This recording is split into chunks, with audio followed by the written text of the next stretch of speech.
हाँ भी दोस्तों, हमारे मैं Momraj Singh AD electrical engineer में आप लोगों का स्वागत है। आज मैं लेकर आया हूँ BEE का लेक्चर नंबर 7 और इसमें हम आज इस सवाल को करेंगे, पैरेलल कॉम्बिनेशन के सवाल को। ठीक है, इसमें करंट की वैल्यू हमें फाइंड करनी थी।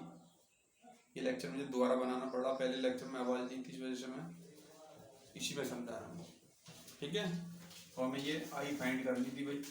ठीक है, इसमें आई फाइंड करने के देखो ये डायग्राम सब एक ही डायग्राम है, ये सारे एक ही डायग्राम है। ये देखो, इसको बोलते हैं हम सिंगल नोड। क्या बोलते हैं इनको? सिंगल नोड, केवल एक ही है। तो मैंने बताया था पैरेलल के अंदर वोल्टेज सेम होती है। तो वोल्टेज सेम का मतलब है इसके 2 ओम के अक्रॉस रेजिस्टेंस के अक्रॉस भी वोल्टेज 200 वोल्ट होगी, और 10 ओम के रेजिस्टेंस के अक्रॉस भी 200 वोल्टेज होगी, 100 ओम के रेजिस्टेंस के अक्रॉस भी वोल्टेज सेम होगी। ठीक है, यो भी सेम, यही सवाल ऐसे यही है इसका। ठीक है, ये इसका विस्तार रूप है थोड़ा सा। ठीक है, और ये एक साथ ज्वाइन करके बना दिया है, ये कुछ नहीं है। हमने क्या किया भाई, I1 की वैल्यू हम फाइंड करेंगे। जब I1 की वैल्यू हम फाइंड करेंगे तो क्या करेंगे भाई, इसके जो है रेजिस्टेंस है कितना, 20 ओम है। जब ये 20 ओम का रेजिस्टेंस है तो इस 20 ओम के रेजिस्टेंस को हम क्या करते हैं भाई, इससे डिवाइड करते हैं तो I1 करंट निकल जाएगी। तो 200/20 कितना होगी, 10 एम्पियर। दूसरा हमारा क्या आएगा भाई, 200/I2 की वैल्यू निकालेंगे तो 200/10 ओम। ठीक है, तो कितने आएगी, 20 एम्पियर। दूसरा हमारा क्या आएगा भाई, I3। जब हमारा I3 आएगा तो हम क्या करेंगे, I3 को वही वाली बात, पैरेलल में वोल्टेज सेम है तो इसके वोल्टेज सेम है, तो वोल्टेज है रेजिस्टेंस है। ठीक है, क्योंकि तुमने ये वोल्ट फार्मूला पढ़ा होगा, V = I × R। ठीक है, और जब तुम इससे I की वैल्यू फाइंड करोगे तो क्या आएगा, V × V/R आएगा ये। तो इससे हम इस प्रकार से वैल्यू फाइंड करते जाते हैं। ठीक है भाई, तो इस प्रकार से वैल्यू फाइंड करते जाते हैं। दूसरा हमारा क्या है भाई, I3 निकाल दिया, और फिर हमने बताया था भाई सीरीज में करंट सेम होती, वोल्टेज में पैरेलल में वोल्टेज सेम होता है। अब हम क्या करते हैं, सारी करंटों को ऐड कर लेते हैं। ठीक है, जैसे हमें आई निकालनी है वाली करंट, जब हम इसकी वैल्यू निकालेंगे आई की, तो ये I1 I2 I3 सारे जोड़ देंगे। I1 I2 I3 तीनों जोड़ दिए भाई। ठीक है, क्योंकि जब पानी तो इधर से आ रहा है, 3 जगह डिस्ट्रीब्यूट हो रहा है, तो इसी के बराबर तो होगा वो सारा पानी, इसके बराबर ही तो होगा, I1 + I2 + I3। ठीक है, तो इसी प्रकार से हम इनको तीनों को हमने जोड़ दिया, तो ये हमारी 10 एम्पियर 20 एम्पियर 2 एम्पियर, यानी कि टोटल 32 एम्पियर की करंट हमारी होगी। ठीक है भाई, ये तुम्हारे सवाल समझ में आ गया होगा मैं मानता हूँ। जो नहीं आया हो तो कमेंट बॉक्स में मुझे बताना। ठीक है, और मैं उसका कमेंट बॉक्स में फिर से दोबारा से रिप्लाई करूंगा। ठीक है भाई, अब हम आते हैं अंडर ब्रिज बैलेंस कंडीशन पर। अंडर ब्रिज बैलेंस कंडीशन ये तुमने देखी होगी भाई, ये समझ में नहीं आती है। ठीक है, मैंने तुम्हें स्टार डेल्टा कॉम्बिनेशन बताया था, आज मैं तुम्हें बता रहा हूँ अंडर ब्रिज बैलेंस कंडीशन क्या होती है। ठीक है भाई, अंडर ब्रिज बैलेंस कंडीशन क्या क्या होती है उसके बारे में मैं तुम्हें अब बताऊंगा। ठीक है, ये कैसे कैसे हल करते हैं ये। देखो, अंडर ब्रिज बैलेंस कंडीशन में सवाल को तुम्हें इस प्रकार से भी मिल सकता है। देखो, इस प्रकार से भी तुम्हें सवाल मिल सकता है, ये इस प्रकार से तुम्हें, चलो नीचे दिखा देता हूँ, ये सवाल तुम्हारा इस प्रकार से भी तुम्हें मिल सकता है सवाल।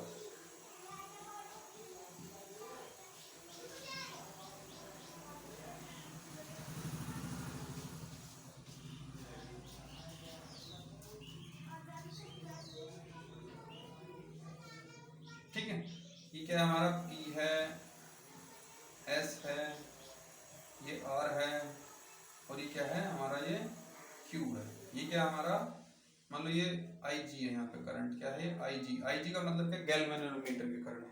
ठीक है, एक तुमने देखा होगा भाई, ए होता है ये एम्पियर, इसको बोलते हैं एम्पियर मीटर। ये बड़ी करंट मेजर करता, बड़ी करंट एम्पियर में मेजर करता है। ये गैल्वेनोमीटर ये छोटी मिनिमाइज करंट मेजर करता।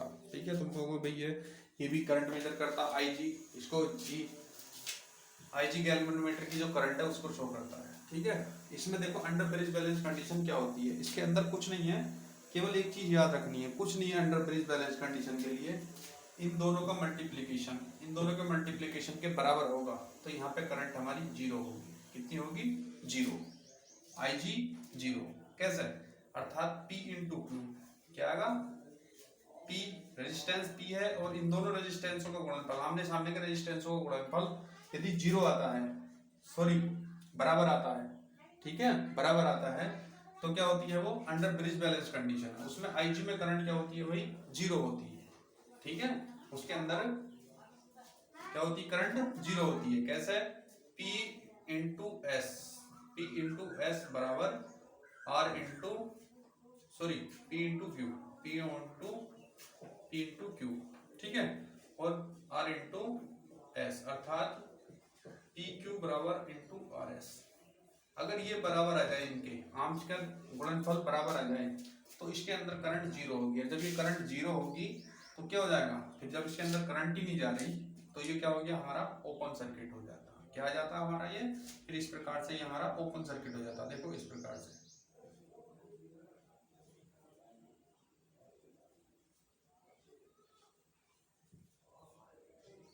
देखो क्या था, पी था, एस था, आर था, और ये क्या था हमारा क्यू। जब ये इधर को करंट नहीं गई तो ओपन सर्किट हो गया भैया, हमारा क्या हो गया, ओपन सर्किट। और ओपन सर्किट में कोई करंट फ्लो नहीं होती है, ठीक है। जब यहाँ करंट नहीं गई तो ये जो करंट गई थी ये वाली, ये यहाँ को आ गई, तो यहाँ को आ गई, ये करंट यहाँ को आ गई, तो ये करंट यहीं पर आ गई, तो ये करंट, ये रेजिस्टेंस कायम हो गए भाई।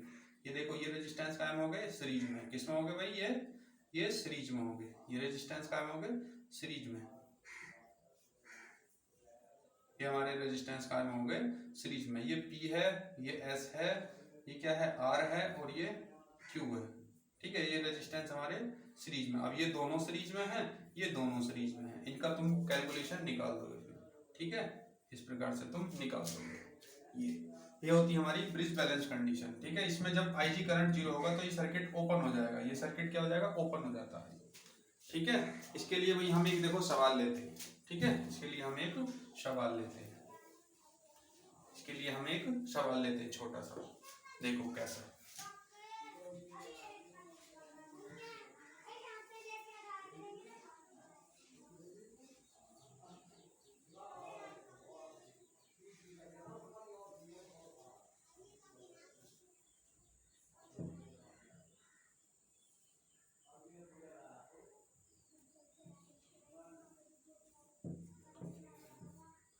पाँच है, 4 है, 10 है, 2 है, 10 ओम के रेजिस्टेंस है ये, ठीक है। इतने ओम के रेजिस्टेंस है। ये ए है, ये हमारा क्या है,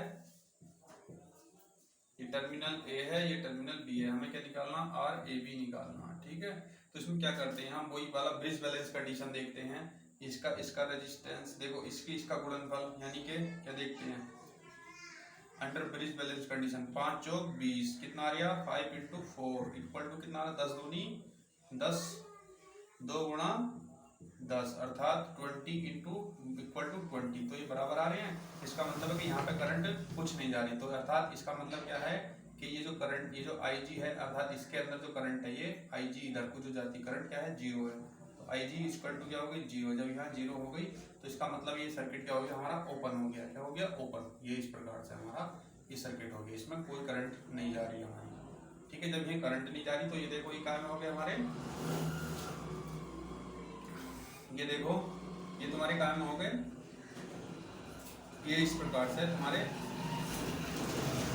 ये हो तुम्हारे रेजिस्टेंस, ये हो, ये कितना है 5, 2 और ये 10 और ये 4, ठीक है। जब तुम इसको हल करोगे और ज्यादा हल करोगे तो देखो 5 ये सीरीज में आ गया रेजिस्टेंस, तो 5 और 20 कितना हो गया, 25 ओम का रेजिस्टेंस, ये हो गया। फिर ये देखो अब ये 25 हो गया, 10 और 4 ये 14 हो गया, कितना हो गया, ये 14 ओम के रेजिस्टेंस हो गई। जो ए टर्मिनल है, यो बी टर्मिनल है, ठीक है। अब ये दोनों क्या है, पैरेलल में, तो 1/RAB कैसे निकालते थे, पैरेलल में हो गए तो ऐसे निकालते थे, 1/25 प्लस के 1/14। अब इनको तुम हल कर लो, ठीक है।